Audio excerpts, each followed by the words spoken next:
They say life's a journey, and mine sure started on a bumpy road. My folks, Jane and Robert, were the kind that knew the grind all too well. They didn't have much in the way of fancy degrees or fat wallets, but they had hearts of gold and a dream for me bigger than the sky. Dream big, work hard, Zoya, Dad would say every morning as he tied his worn-out boots, ready for another day at the factory. Mom, with her gentle smile, would pack my lunch, her hands rough from years of juggling odd jobs.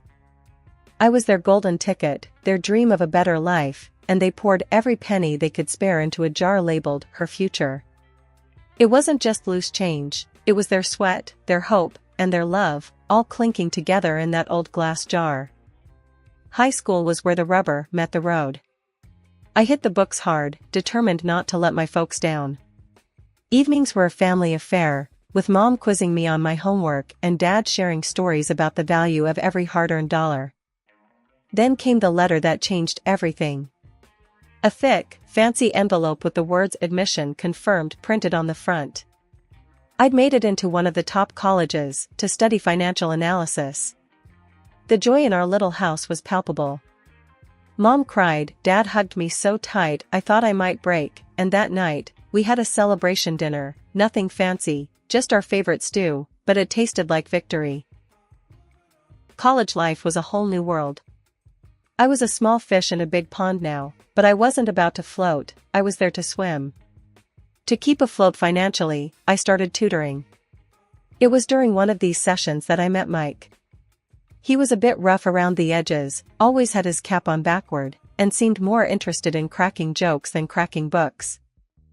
You know, you'd learn faster if you stopped trying to make me laugh all the time, I chided him during one of our sessions. Mike just grinned, that lopsided grin that I'd soon learn to love. And you'd be less stressed if you laughed a bit more. Balance, you know? Our study sessions soon turned into long conversations, laughter, and eventually, something more. He was different from anyone I'd ever met, he had this way of looking at life, unfiltered, unpretentious, just real. But life's not just about the good times, is it? It's about the grind, the hustle, the unending push to keep moving forward. That's what my parents taught me, and that's what I was determined to do, Mike by my side or not. Life after college was like stepping onto a whole new playing field. I landed a gig at a top firm right off the bat. All those nights hitting the books paid off, and I was ready to roll up my sleeves and dive into the world of finance. It was all high rises, sharp suits, and numbers that made your head spin. And let me tell you, it felt good. Real good. Mike, on the other hand, he was treading water. Jobs for him were like buses, you miss one, and you're waiting ages for the next. When he finally landed something, it was clear his paycheck wasn't gonna stack up against mine. At first, it hung in the air like a bad smell. Mike would come home, his pride a little bruised, and I'd be there, trying to lighten the mood. Hey, it's not about who brings in what, I'd say, slinging an arm around him as we sat down to some takeout after a long day. We're a team, right? Yeah, a team, he'd mumble, but the crease in his brow told me he wasn't buying it. But as time ticked by, we settled into our rhythm. Our love wasn't about who paid for dinner or who had the fancier job title. It was about those quiet nights in, the laughter that filled our tiny apartment, and the dreams we whispered to each other in the dark. We tied the knot one summer's day. Nothing fancy, just a bunch of our closest friends and family, a local band, and a whole lot of love. It felt like the world was ours, and nothing could touch us. Can you believe it? Mrs. and Mr., Mike said, his arm slung around my shoulder as we watched the sun dip below the horizon, the party winding down around us. I leaned into him, feeling the warmth of the moment wrap around us. Believe it? I've been waiting for it, I teased, and we both laughed, the sound mingling with the soft clinking of glasses and the distant murmur of conversations. Life was good, even if it wasn't always easy. We had our share of bumps, like any couple. Bills piled up, and sometimes the end of the month had us digging deep into the couch cushions looking for spare change. But we made it work. Mike's job, well, it wasn't what he dreamt of, but it paid the bills, and he found joy in the little things. Like the way he'd come home, a grin spread across his face, holding some cheap trinket he found at a thrift store, claiming it was a treasure. "Look at this, Zoya," he'd chuckle, holding up a lamp that looked like it had seen better days. "It's got character." I'd roll my eyes, but inside, I loved that about him. He could find the silver lining in a storm cloud. Then there were nights when the weight of it all would press down on us. Nights when Mike would stare out the window, a cold cup of coffee in his hands, his thoughts a million miles away. "You ever think about where we're headed?" he'd ask, his voice barely above a whisper. I'd sit beside him, our shoulders touching, sharing the burden. "All the time. But I know wherever it is, we're headed there together." And he'd nod, the ghost of a smile crossing his lips, and that was enough. It had to be. We were just two kids from the block, trying to make a life together. We had love, we had dreams, and we had each other. And back then, that felt like enough. Stability's a funny thing, you know? One minute you're on top of the world, and the next, it's like the rug's been pulled out from under you. That's what happened to us. My fancy job, the one I thought was rock solid, crumbled like a house of cards. The day it all went down, I remember walking into the office like any other Monday. But the air was different, tense, like a storm was about to hit. And boy, did it hit. The boss called us into the conference room, his face ashen, words stumbling over each other. "Bankruptcy," he said. That one word echoed in my ears, a death knell to all our dreams. I came home that night, my mind a whirlwind of panic and disbelief. Mike was there, sprawled on the couch, a game flickering on the TV. He looked up, saw my face, and immediately knew. "What's wrong, babe?" His voice was calm, but his eyes were searching, worried. I just stood there, the words stuck in my throat. "Job's gone. The company's bankrupt." For a moment, there was just silence, the kind that screams louder than any shout. Then Mike was on his feet, his hands on my shoulders. "Hey, Zoya, look at me. We'll figure this out, okay? You're the smartest person I know. If anyone can bounce back, it's you." But the days turned into weeks, and the weeks into months. Rejection after rejection piled up, each one a reminder of the failure that seemed to cling to my name. The industry was cruel, unforgiving. "We respect your credentials, but..." That but cut deeper each time. Mike did what he could, his paycheck barely enough to keep us afloat. But I saw the strain in his eyes, the way his smile didn't quite reach them anymore. One evening, I found him at the kitchen table, bills spread out like a bad hand of cards. He didn't hear me come in, just kept muttering to himself, numbers and curses tangled up. "Mike?" He looked up, his face drawn, tired. "How did we get here, huh? Used to be we worried about what takeout to get, now it's about which bill can wait till next month." I sat down, took his hand. "We knew life wasn't gonna be a straight road, right? We've hit a bump, a big one, but we'll get over it. Together." Mike shook his head, a bitter laugh escaping him. "Together? Look at us. You're jobless, and I'm barely scraping by. This isn't what we signed up for." His words stung, a slap of reality I wasn't ready for. "So what, you're saying I'm not trying? You think I like being stuck here, useless?" "No, that's not what I mean." He ran a hand through his hair, frustration etched in every line of his face. "It's just hard, you know? Feels like no matter how hard I paddle, we're sinking." I wanted to say something, anything, to fix it, to make the hurt in his eyes go away. But the words wouldn't come. Instead, we sat there, together yet miles apart, the weight of our crumbling world pressing down on us. Betrayal, they say, cuts deeper than a knife. It's a wound that festers, a poison that spreads until everything you once held dear is tainted. That's what it felt like when Mike turned on me. It started with snide remarks, little jabs here and there. At first, I tried to brush it off, chalk it up to stress, to the pressure we were both under. But as the days dragged on, those jabs turned into full-blown attacks. Another day, another stack of rejection letters, huh? Mike's voice was harsh, nothing like the warm tones I fell in love with. I looked up from the pile of envelopes on the table, my heart sinking. I'm trying, Mike. You know I am. He snorted, a cold, mocking sound. Trying? What good is trying if it gets us nowhere? You know how much I'm stretching every dollar to keep us afloat here? I felt the sting of his words, the unfairness of it all burning in my chest. You think I don't know that? You think I like sitting here, feeling like a burden? A burden? Well, if the shoe fits.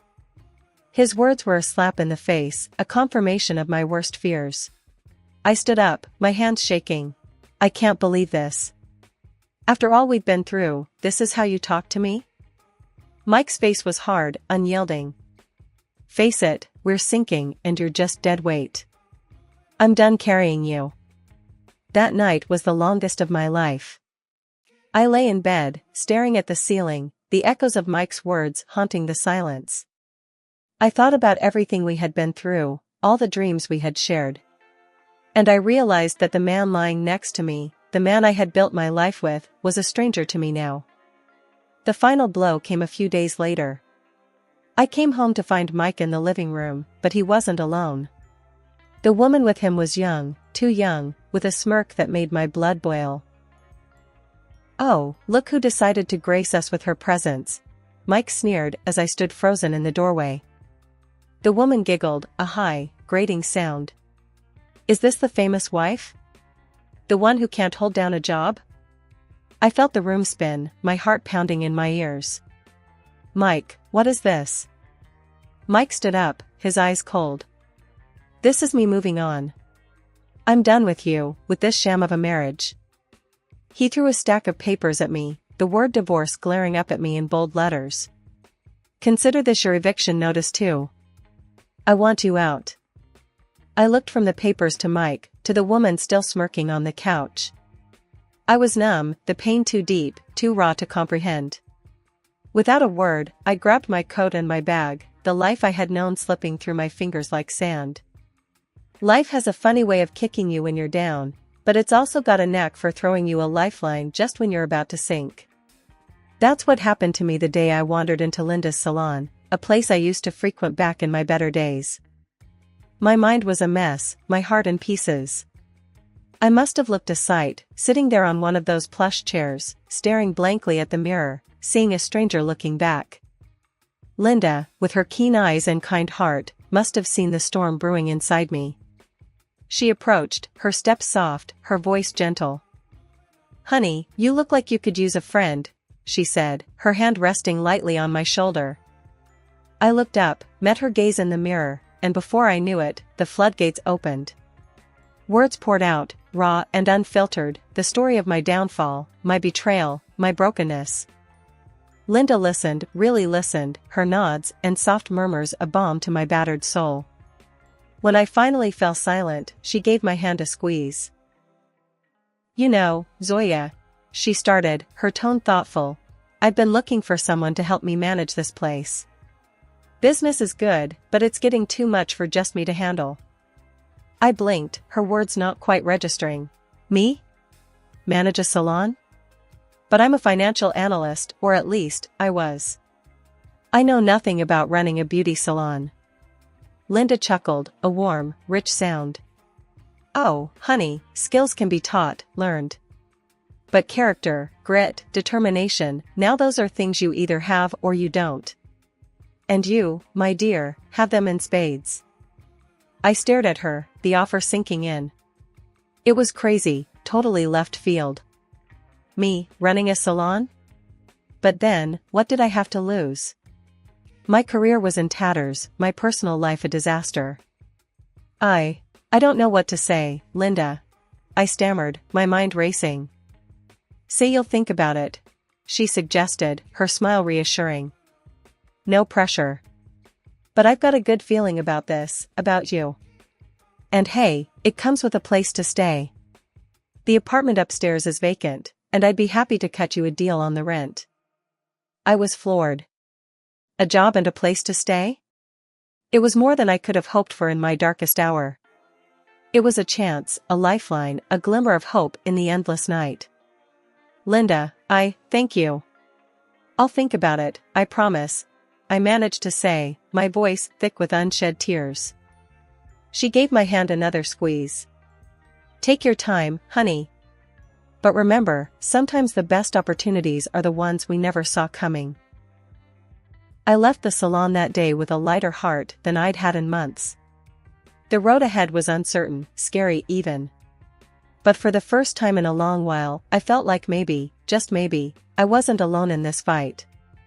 Starting over ain't easy, especially when you're building from scratch. But sometimes, life gives you a second shot, and you've just gotta grab it with both hands. That's what I did at Linda's salon. It was a world away from the high-flying finance scene, but it had its own rhythm, its own pulse. And before long, I found myself getting into the groove of it. Linda was more than a boss, she was a mentor, a friend. She showed me the ropes, from managing bookings to handling the most colorful of clients. I threw myself into the work, letting it consume me, heal me. One day, after closing, we sat down, a couple of cold drinks in hand, going over the accounts. The numbers were looking good, better than good. You've got a real knack for this, you know, Linda said, her eyes sparkling with pride. I shrugged, a small smile playing on my lips. Guess I've always been good with numbers. And people. She nodded, taking a sip of her drink. It's more than that. You've got vision, drive. You've turned this place around. Heck, you're pulling in clients like I've never seen before. I chuckled, the sound surprising even to myself. Well, desperate times call for desperate measures. I just figured, why not try something new? What did we have to lose? Linda's smile widened. That's the spirit. And speaking of trying something new, I've been thinking.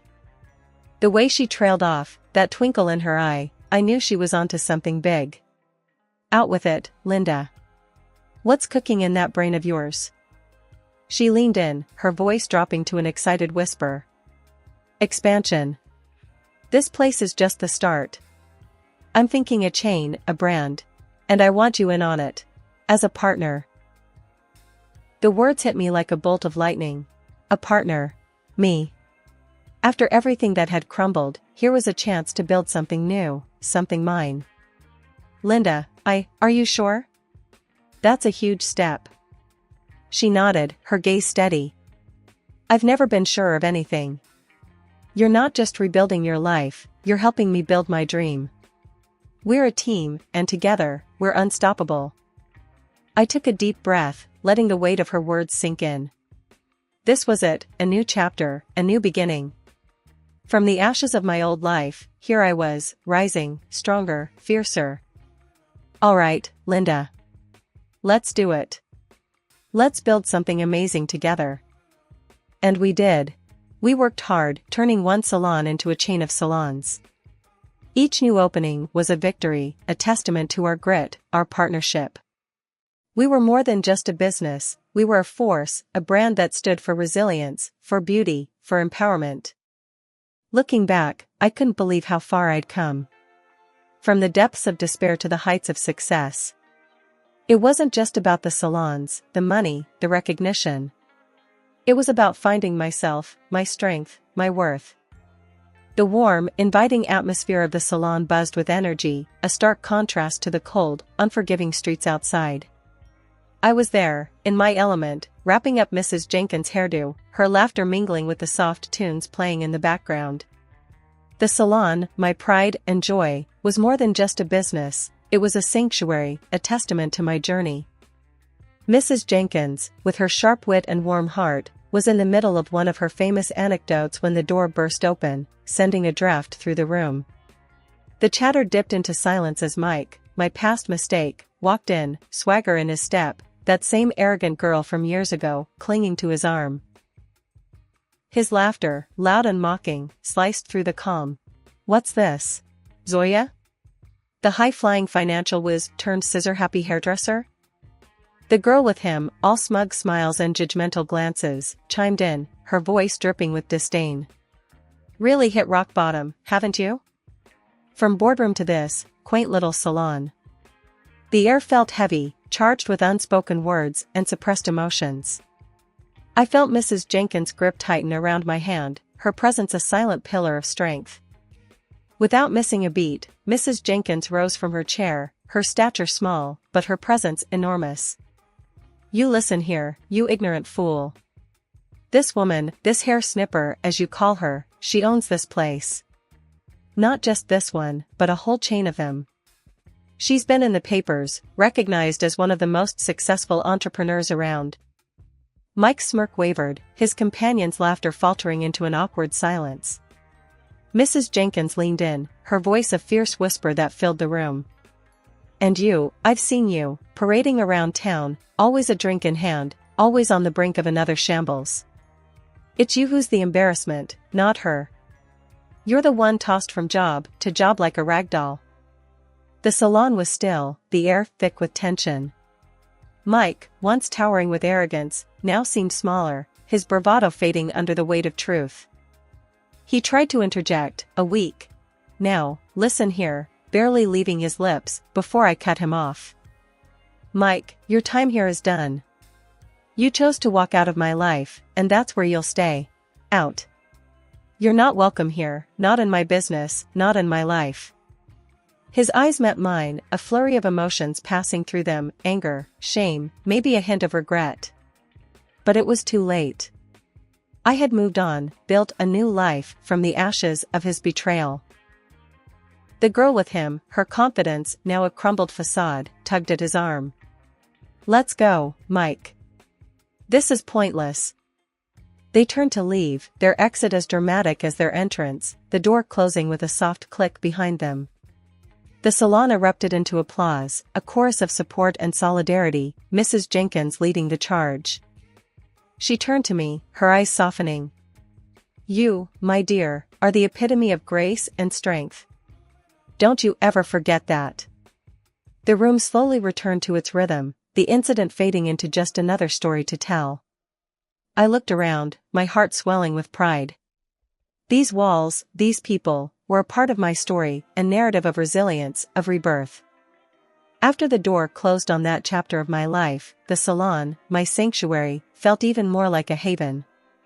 Linda, ever the pillar of strength and wisdom, sidled up to me as I was tidying up for the day.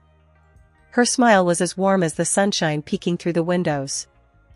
"You did good today, real good," she said, her eyes twinkling with a mix of pride and mischief. I chuckled, shaking my head. "Good? I feel like I just went 10 rounds in the ring." "Ah, but you came out on top. That's what counts," she insisted, giving me a gentle nudge. "And speaking of coming out on top, I've been thinking." That tone, that look in her eye, I knew it well. It meant Linda had another one of her grand ideas, the kind that had turned this salon from a dream into an empire. I leaned on the counter, my curiosity piqued. "Out with it then. What's brewing in that brilliant mind of yours?" She leaned in, her voice low and conspiratorial. "Expansion is great, we've nailed that. But what about branching out even more? I'm talking product lines, training academies, maybe even a reality show. Sky's the limit." The idea was bold, daunting, and utterly thrilling. The thought of turning our brand into something even bigger, touching more lives, igniting more dreams, it set my heart racing. "Linda, that's huge," I stammered, the magnitude of her vision dawning on me. "You really think we can pull it off?" She scoffed, playfully swatting my arm. "Think? Zoya, I know we can. Haven't we proved that already? We're a dynamite team. With your brains and my charm, we're unstoppable." Her confidence was infectious. I felt it, that familiar flare of excitement, the spark that had ignited my journey from the ashes of my past life. "All right, Linda. Let's do it. Let's shake things up and see where we land." Her grin was all the answer I needed. We were in this together, ready to take on the world, one dream at a time.